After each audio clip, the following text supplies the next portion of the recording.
bahasa saya.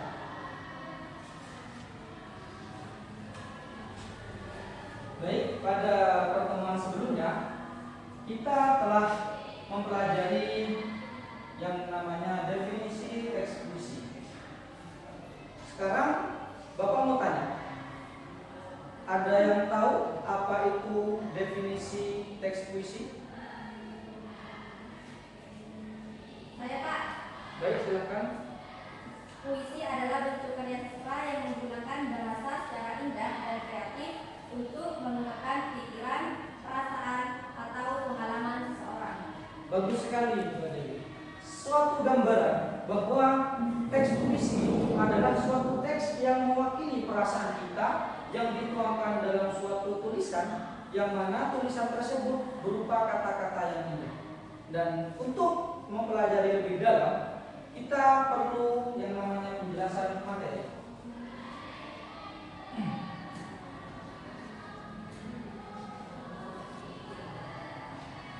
Memahami teks puisi. Dalam suatu teks puisi ada beberapa koridor yang perlu kita untuk pahami. Baik itu unsur-unsur, baik itu ciri-ciri, baik itu berupa struktur. Tapi karena kita masih pada jenjang kelas 8, kita perlu memahami yang namanya unsur-unsur teks puisi.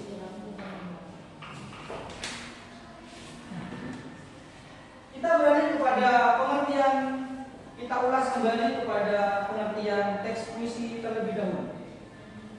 Dalam pengertian teks puisi, kita bedakan menjadi dua. Yang pertama menurut Kamus Besar Bahasa Indonesia, yang kedua menurut H.B. Jassin beliau, H.B. Jassin. Menurut Kamus Besar Bahasa Indonesia, puisi atau sajak merupakan ragam sastra yang bahasanya terikat oleh irama, mantra, rima, serta penyusunan tari. Sedangkan menurut H.B. Jassin, menurut beliau adalah suatu karya sastra yang diucapkan dengan perasaan yang memiliki suatu gagasan. Pada pertemuan kita 1 tahun yang lalu, yaitu tepatnya pada kelas 7, kita telah mempelajari ciri-ciri puisi yang secara khusus ada beberapa. Yang pertama mengenai sajaknya menggunakan AB-AB, barisnya ada 4, ada isi, ada larik. Apakah benar kita sudah mempelajari hal tersebut? Nah, untuk pertemuan kita pada kelas 8 pada hari ini mengenai teks puisi, kita membahasnya secara mendalam. Pertama, ada unsur-unsur teks puisi. Unsur-unsur teks puisi merupakan unsur-unsur yang terbagi menjadi dua. Yang pertama secara batin, yang kedua secara fisik. Maksudnya apa? Kita perlu pahami ada yang namanya struktur dalam, ada yang namanya struktur luar. Struktur dalam itu biasanya disebut dengan unsur-unsur batin. Sedangkan unsur-unsur luar itu biasanya disebut dengan unsur-unsur fisik. Apa bedanya kalau dalam mengenai puisi, kalau di luar tentang apa yang kita lihat atau yang sedang tampak? Yang pertama, dalam membahas teks puisi, kita unsur-unsur teks puisi kita perlu yang kita tahu adalah gaya bahasa. Gaya bahasa adalah suatu tulisan atau suatu ragam dari kata-kata yang dibuat oleh penulis. Tentu setiap penulis mempunyai ragam gaya bahasa dan memiliki ciri khas masing-masing. Tidak mungkin semua penulis yang ada di dunia ini sama atau satu gaya bahasanya. Ada yang lebih kepada kata-kata ilmiah, ada yang lebih menggunakan kata-kata majasnya seperti apa, majasnya personifikasi, metafora. Itu telah kita pelajari pada pertemuan kita di kelas 7. Selanjutnya diksi. Diksi di sini merupakan pemilihan kata yang dipilih oleh penulis. Puisi kan ditentukan oleh keindahan. Nah, untuk agar menarik pemirsa atau hadirin atau audien atau pembaca, kita harus memilih diksi-diksi yang mana memang menarik. Contoh kata cantik bisa bisa menggunakan diksi rembulan. Contoh, kita ada contoh, engkaulah wanita cantik seperti rembulan, wajahmu berseri-seri di pagi hari. Kan tidak mungkin kita menampakkan suatu teks atau suatu karya puisi yang secara makna itu tidak ada maknanya sama sekali. Harus ada kata-kata yang memang membuat orang itu terenyuh ketika mendengarkan. Nah, selanjutnya ada tipografi. Ada yang namanya teks puisi itu tidak menggunakan kata-kata yang terlalu rumit. Ada kalanya puisi itu berbentuk seperti tipografi. Tipografi ini biasanya teks puisinya itu membuat suatu bentuk yang pernah kita pelajari, yaitu bentuknya adalah seperti pohon, bentuknya love atau hati, dan masih banyak lagi. Intinya tidak meletakkan keestetikan pada isi, tapi meletakkan keestetikan pada bentuk. Bisa dipahami anak-anak? Bisa. Selanjutnya menggunakan rima. Nah, rima ini adalah suatu bukan nada. Rima ini adalah suatu pemilihan suatu kata. Rima ini merupakan keindahan dalam penulisannya. Yang selanjutnya adalah kata konkret. Kata konkret adalah beda dengan kata majas. Kalau kata konkret menggunakan kata sebenarnya.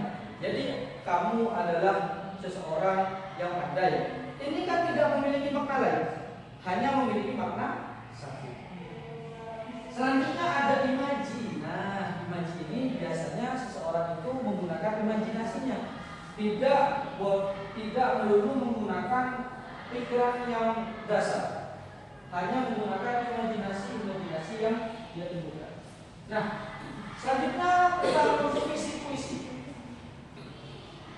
Kalau tadi kita mempelajari unsur batin, kita selanjutnya mempelajari unsur fisik. Unsur fisik itu terdapat 4. Yang pertama rasa, kedua tema, ketiga amanah, dan keempat adalah nada. Apa yang dimaksud dengan rasa? Yaitu adalah ini bisa diartikan sebagai sentuhan rasa yang berasal dari penulis. Makanya termasuk unsur fisik puisi karena penulis ini menggambarkan perasaannya. Dalam artinya bahwa ini karyaku yang aku tujukan kepada seseorang, tapi melalui karya, menggunakan rasa. Yang kedua, tema. Tentu kita telah banyak sekali mendengar puisi itu tentang perjuangan. Kalau biasanya Gusmus itu tentang agama, Kiai Haji Darwali Imron tentang agama, Khairul Anwar.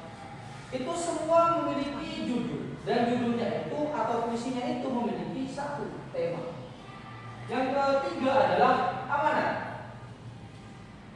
Apa itu amanat dalam puisi? Penyampaiannya. Penyampaian amanat harus jelas. Meskipun kita harus menebak sebagai pembaca. Terkadang penulis puisi atau penyair puisi itu tidak menampilkan atau menaruh teks amanat dalam puisi. Kadang kita harus mencarinya, atau bisa disebut dengan pesan moral. Baru yang terakhir dalam unsur fiksi puisi yaitu diartikan sebagai nada oleh Budi. Pernah dengar puisi yang mendayu-dayu? Pernah dengar puisi yang semacam prasi? Engkaulah pernah? Pernah. Engkaulah, kalau biasanya petani di sejonjong kayu, kalau tidak salah itu pernah saya lihat puisi itu ada kalanya seperti orasi, ada kalanya seperti drama atau disebut dengan teatrikal puisi. Bermacam-macam puisi itu merupakan salah satu keindahan dalam bentuk puisi. Sekarang kita beralih kepada ciri-ciri puisi. Yang pertama adalah penggunaan diksi. Umumnya memiliki unsur yang indah dan berupa diksi biasa. Jadi puisi tersebut tidak perlu atau biasanya tidak yang tidak mempunyai makna. Harus ada kiasan-kiasan agar puisi tersebut lebih indah. Yang kedua, penggunaan diksi lebih memperhatikan rima serta persajakan agar menghasilkan bunyi yang indah. Contoh, ubur-ubur ikan lele, main lele. Nah, diksi ini apa namanya? Persajakan yang diambil dari kata-kata yang sama, di akhirnya yang sama, itu merupakan salah satu keindahan dalam bentuk puisi. Yang ketiga, dalam penulisannya menggunakan bait-bait yang mana di dalamnya terdiri dari beberapa baris. Kalau pada puisi lama ini biasanya terdiri dari sampai kata-katanya itu, kalau baitnya ada 4 karena terikat. Kalau kata-katanya biasanya maksimal harus 14. Baru yang keempat adalah pengungkapan alur, tokoh, sebagainya. Dan itu biasanya tidak terlalu diperlihatkan. Yang kelima, menggunakan diksi majas. Diksi majasnya ini cukup banyak. Jadi tergantung seperti apa kalian menggunakan majas. Selanjutnya, Bapak mempunyai jenis puisi ini ada Bapak bagikan 2. Yang pertama berdasarkan isi, yaitu puisi lama. Jadi puisi lama ini belum tentu bukan hanya tentang bait-bait yang menggunakan kata-kata majas, tapi bisa juga pantun, syair, alibun, mantra, burindam. Sedangkan puisi-puisi modern itu biasanya tidak terikat seperti itu. Yang kedua, jenis puisi berdasarkan tingkatan. Yang pertama adalah puisi diafan, yang kedua adalah puisi prismatis. Puisi diafan ini adalah puisi yang mana setiap maknanya itu mudah dipahami dan tentu targetnya beda, pasarnya beda, bukan kepada anak-anak atau usia mahasiswa dulu, tapi targetnya kepada anak kecil. Baru sebaliknya dari puisi diafan ini ada puisi prismatis. Apa itu puisi prismatis? Yang memiliki banyak sekali makna. Jadi tidak hanya menggunakan kata-kata semata atau menggunakan nada semata. Nah, dari penjelasan Bapak tadi, apakah bisa dipahami anak-anak? Alhamdulillah. Sekarang Bapak akan menampilkan salah satu contoh puisi yang dibawakan oleh seorang siswa.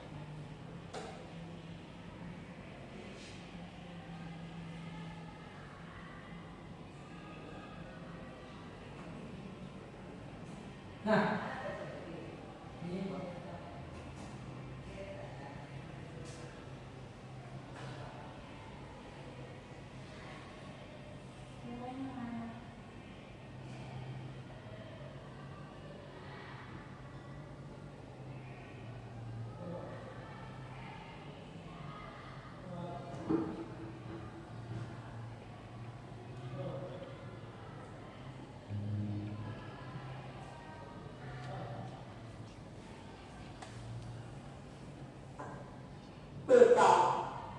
Nah,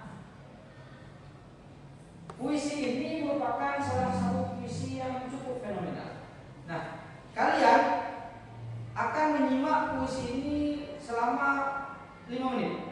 Nanti Bapak akan memberikan suatu pertanyaan atau suatu soal yang mana akan kalian jawab salah satunya mengenai puisi ini.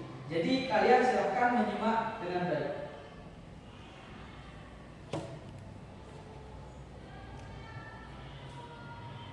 Peta perjuangan,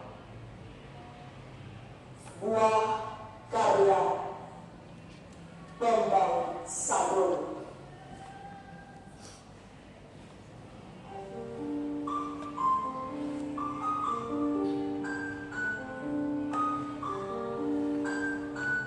Kebangsaan ini 56 dalam kemarin. Kita sedang meledak di sini. Segera tunggu apa lagi?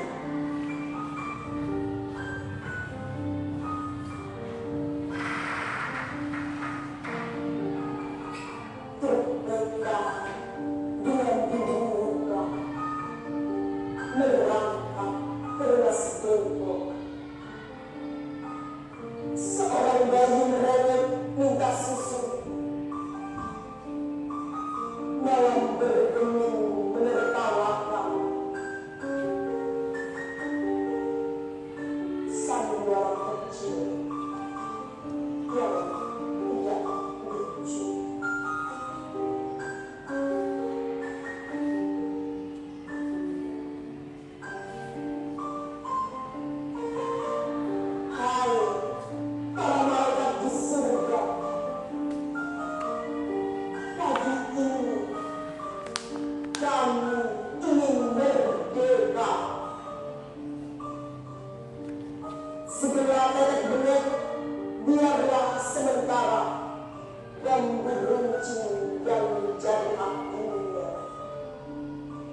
Tanjung Perak, November Merah. Hai, para ekstremis biadab, Tuan Malarudina.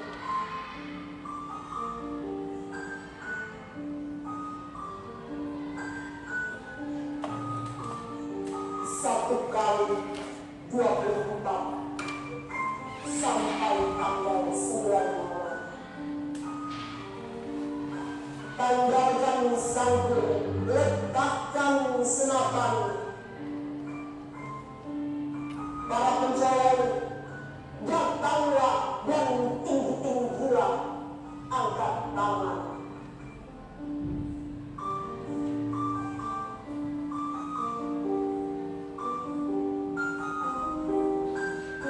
Serigala-serigala bangsa, terimalah sasaran bambu dengan damai. Lihatlah, darah kamu masih merah. Kamu bukan budak yang hidup untuk menyembah.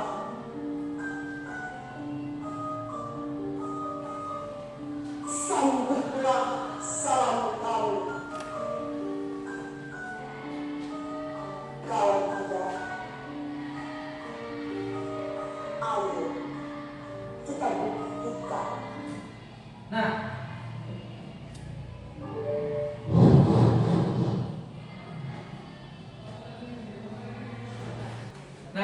seperti itulah contoh daripada pembacaan teks puisi. Dan bisa diketahui bahwa teks puisi tadi beragam sekali unsur-unsur, beragam sekali jenis-jenisnya. Dan kita bisa tahu dari pembacaan teks puisi tersebut apakah ia termasuk puisi lama, apakah ia termasuk puisi modern, apakah termasuk jenis puisi, apakah termasuk jenis puisi bijaman atau jenis puisi prismatis. Dan untuk selanjutnya saya sudah bagikan di grup kelas, kita kelas 8. Silakan gunakan handphone kalian untuk mengerjakan tugas.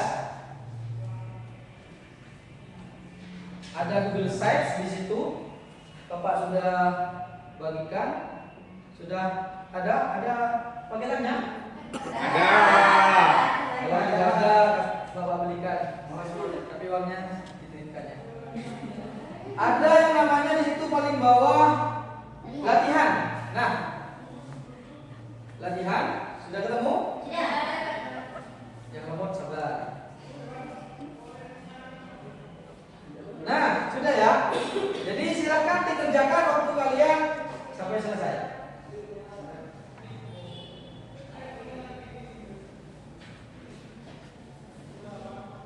Semuanya, Pak? Ya, semuanya. Jangan sampai separuh. Saya belum masuk grup kelas, Pak. Nanti ya.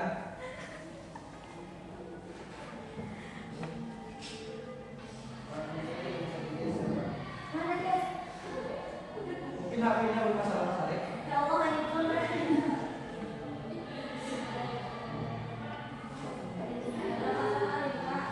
Dilihat dulu materi, dikerjakan. Jangan kebiasaan bertanya dulu sebelum melihat semua. Baik, Tidak Pak. baik, anak. Baik, Pak.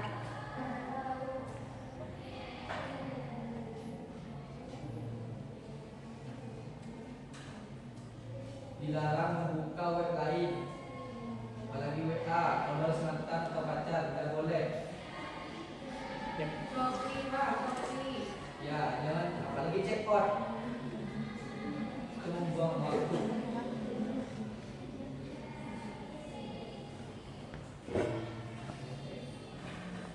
Silakan Fatimah, jangan berdiskusi, kerjakan sendiri.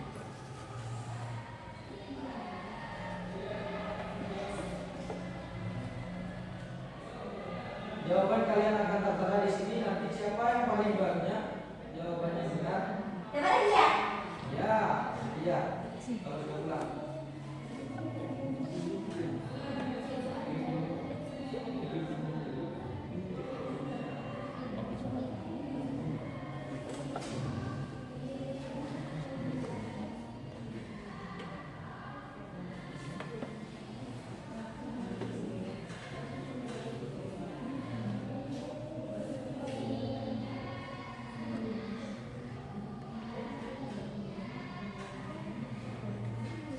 Baiklah, terima kasih anak-anak karena sudah selesai semua.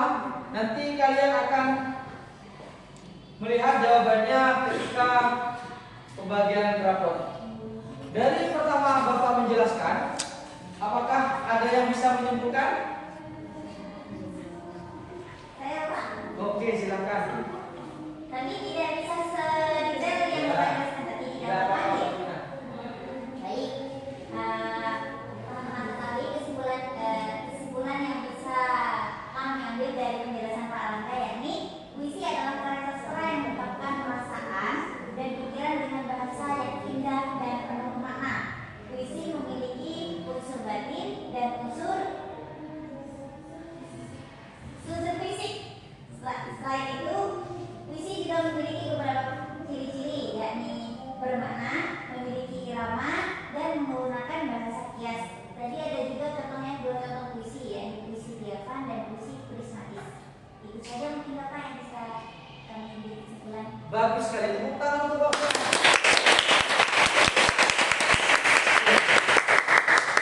Saya sangat berterima kasih sekali pada Anda untuk pertemuan kali ini. Terima kasih telah antusias, terima kasih telah bersama untuk belajar. Jangan pernah untuk berhenti belajar. Kalian adalah calon generasi masa depan. Rizal Ulwan,